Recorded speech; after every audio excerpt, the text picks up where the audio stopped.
Wednesday. This is the first video in our Lent series for 2022. Now, I know some of you really enjoyed the snippets from the early Christian writers I put into the Advent calendar last year.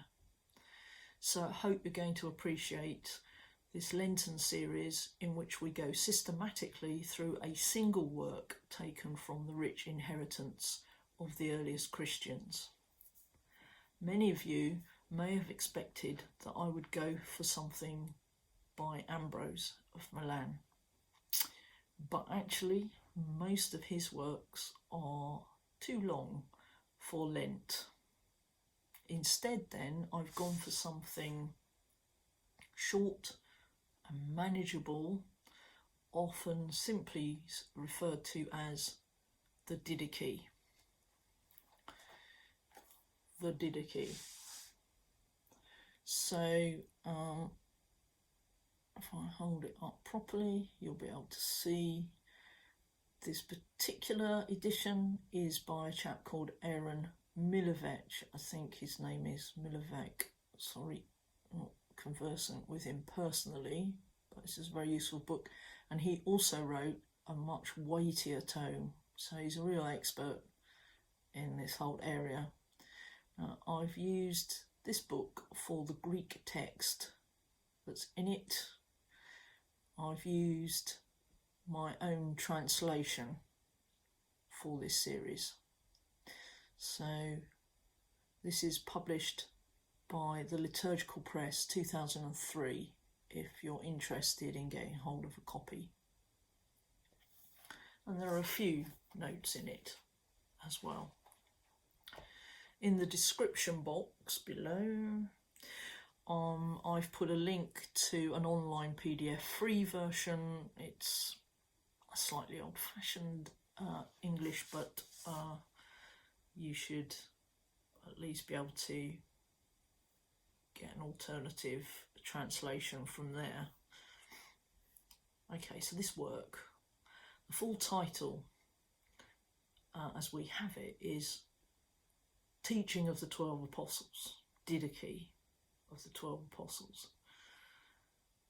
But you soon discover when you start reading it that it's a course of instruction, really, and it's akin to the kind of information that you would learn as an apprentice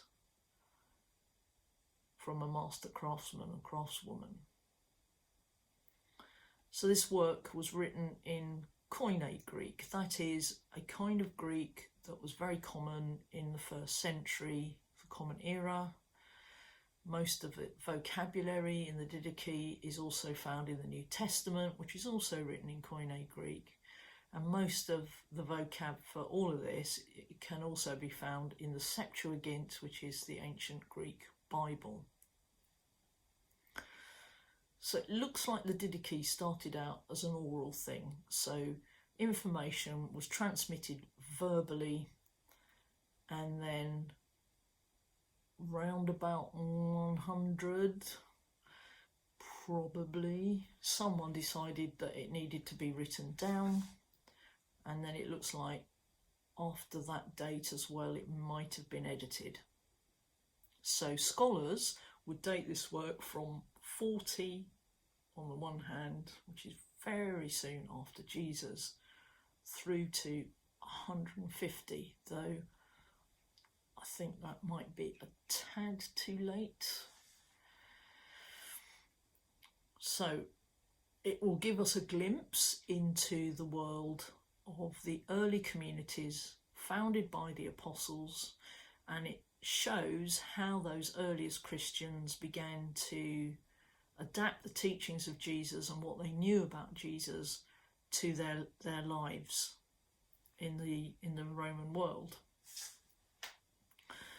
It also reveals a course that's spiritual as well. So this is about the formation of converts in those earliest years, and so it will make it of interest to us as ordinary Christians in our own time as we observe Lent. It's not just then scholars mining this little pamphlet for academic purposes, interesting and valuable though that is in its own right. And if you'd like to pursue the scholarly discussions, then you can look up works by people like Schaff and Harnack and Lightfoot amongst the older generation of scholars, and Harmer, Grant, Jefford, Draper and Milovic in the more modern era. So if you want to pursue that, then let me know. I can steer you in the right direction. So, and you can see it's thin. This little pamphlet wasn't a systematic manual written down on a single occasion and then signed off by the apostles. What it contains, though, is the sort of materials that reflect how they built up those very first house churches in a tradition that seems to, in some respects, predate St. Paul, and fills in gaps which the Gospels and other New Testament writers don't provide.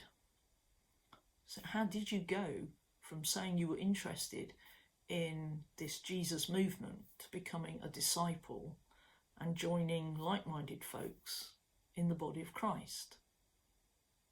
So then, I'm inviting you this Lent to put yourselves with me in the shoes of an early convert, a novice, someone starting out on their Christian life and learning to be a participant in a community which follows Jesus as its founder, guide and leader. What did the apostles collectively consider we needed to know to become fully formed and active Christians? Let's find out. Tune in tomorrow for the first excerpt. And please don't forget, press that like button, share it, subscribe if you haven't already.